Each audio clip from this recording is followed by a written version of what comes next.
Soy Irene Emilia Lacerna Ramos, profesora de Botánica de la Universidad de La Laguna, y en esta píldora vamos a tratar dentro de la morfología de espermatófitos y concretamente de la flor de las angiospermas lo que se refiere al androceo. Los estambres son unos antófilos muy modificados y constituyen el órgano reproductor masculino de la planta y su conjunto es lo que se conoce con el nombre de androceo. En las especies más primitivas el estambre era simplemente una lámina con los sacos polínicos y fue evolucionando hasta la forma más compleja, que es la que tenemos en la presentación, que consta de un filamento y de la antera. Antera que a su vez en la gran mayoría está formado por dos tecas, hay excepciones como por ejemplo en la familia de las malváceas que son unitésicas y en estas dos tecas se encuentran los sacos polínicos, dos por cada teca, un total de 4 sacos polínicos o microsporangios. A su vez, estas tecas están unidas al filamento por medio de un tejido que está en la parte posterior denominado conectivo. A la hora de estudiar el androceo tenemos que tener en cuenta el número de piezas. Así, si la flor tiene un solo estambre, decimos que es monandro, 2 diandros, así ponemos el prefijo, hasta el caso de numerosos estambres, que decimos que el androceo es poliándrico o la flor es poliandra. También hay que tener en cuenta el número de piezas el número de estambres con relación al número de piezas de los verticilos estériles o verticilos periánticos. Así el número puede ser igual y decimos que el androceo es isostémono o aplostémono. Normalmente las piezas en la flor, los distintos verticilos cumplen lo que se llama la regla de la alternancia, es decir, tenemos un verticilo de sépalos, alternando con ellos los pétalos, el primer verticilo de estambre pues alternaría con ellos, etc. Eso es lo más frecuente. Entonces es lo que tenemos en la diapositiva, que como vemos que los estambres están alternando con los pétalos. Pero hay ocasiones en que los estambres no cumplen la regla de la alternancia y en vez de estar alternando con los pétalos, es decir, no son alternipétalos, sino que son epipétalos, están sobre los pétalos. En caso de que el número de estambres sea diferente al número de piezas periánticas, decimos que el androceo es anisostémono. Puede ser menor, hablamos de meiostémono, puede ser justo el doble, hablamos de diplostémono, como vemos en este caso, y dentro de la diplostemonía tenemos dos casos. La diplostemonía propiamente dicha es cuando los dos verticilos periánticos, como vemos aquí, hay 5 sépalos, 5 pétalos y 10 estambres dispuestos en 2 verticilos de 5 cada uno. El verticilo externo está alternando con los pétalos y el interno a su vez alternando con el externo y viene a coincidir con la altura de los pétalos. Pero hay otros grupos, hay algunos determinados grupos donde el androceo no cumple la regla de la alternancia, es decir, los androceos diplostémonos no cumplen la regla de la alternancia como vemos en la imagen de la derecha. Vemos que el verticilo externo, los estambres están sobre los pétalos, no alternando con ellos. Entonces decimos que el androceo es obdiplostémono o la flor es obdiplostémona.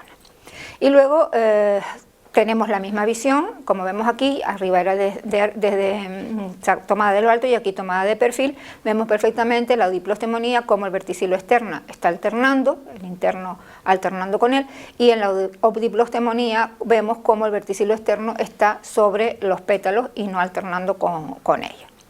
Y en el caso del androceo polistémono, como vemos aquí, pues el número de estambres es elevado, es decir, siempre mayor del doble.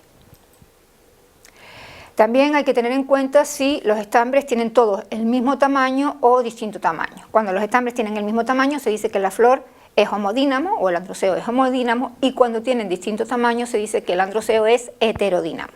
En el caso de la heterodinamia ocurre que no haya ninguna regla, sino que unos sean mayores que otros, pero hay otros casos donde hay un número determinado mayores, se ve claramente mayores que el resto.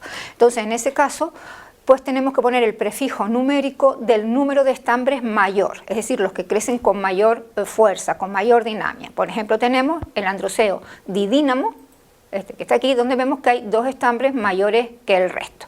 Es típico de muchas labiadas. O por ejemplo, en este caso, un androceo con 6 estambres, concretamente donde 4, se ven, son mayores que el resto. Entonces decimos que el androceo es tetradínamo. Este es típico de la familia Brassicáceas o de las crucíferas. También hay que tener en cuenta si los estambres están libres entre sí o están soldados unos con otros. En el caso de los estambres estén libres entre sí, decimos que el androceo es dialistémono. El prefijo diali ya lo hemos visto otras veces para otros términos, como el caso de o para otros verticilos, como el caso del cáliz y de la corola, significa separado. Coristémonos aquí no se utiliza nunca. Y en el caso de que los estambres estén soldados unos con otros, decimos que el androceo es gamostémono, o los estambres son gamostémonos.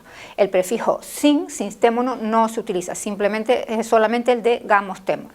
Ahora bien, en el caso de que los estambres estén soldados, pues puede ocurrir que estén soldados solamente por los filamentos y las anteras estén libres, y entonces tenemos el grupo de los delfos en función del número de grupos, de fascículos, de acecillos, de ramos, etcétera, que haya. Es decir, si todos los estambres están soldados por los filamentos y las anteras libres, decimos que es monadelfo.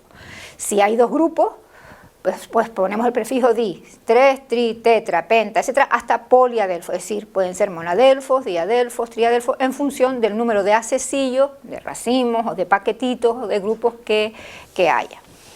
O bien pueden estar soldados por las anteras y los filamentos libres. Entonces hablamos de androceo sin antéreo o sin genésico. O la tercera posibilidad que se da es que estén soldados por todo, tanto filamentos como anteras. Entonces hablamos de androceo sin fiandro o estambres sin fiandro.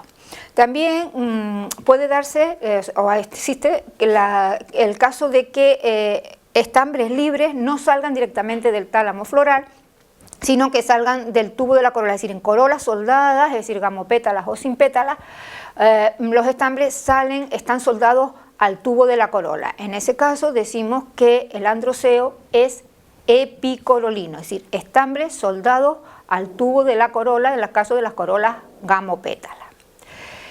También tenemos que tener en cuenta la forma como están insertas las anteras en el filamento o el filamento en las anteras. Así, si el filamento está en el dorso de la antera, que no tiene que ser la mitad, puede ser un poco más abajo, un poco más arriba, se dice que las anteras son dorsifijas.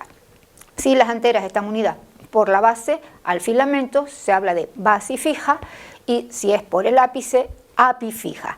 Hay otro caso particular que es donde las anteras están unidas solamente por un pequeño punto al filamento y son más o menos arqueadas, más o menos en forma de X, y se habla de anteras versátiles, es decir, esto favorece el movimiento por el viento y que pueda luego salir el polen al exterior para que tenga lugar la polinización. Si las anteras se abren por unos poros, unos orificios en la parte apical de las mismas, decimos que la dehiscencia es poricida o foraminal.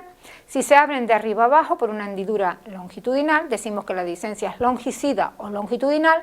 Si se abre por una hendidura transversal, decimos que es transversal, es decir, horizontal, decimos que es transversal, y si se abre porque se desprende una capa delantera formando como una especie de tapadera o de ventanita dejando un orificio, decimos que la dehiscencia es por ventalla o valvar. Esto es todo, espero que te sea de utilidad y este material supone un apoyo didáctico a nuestro manual de prácticas multimedia de botánica.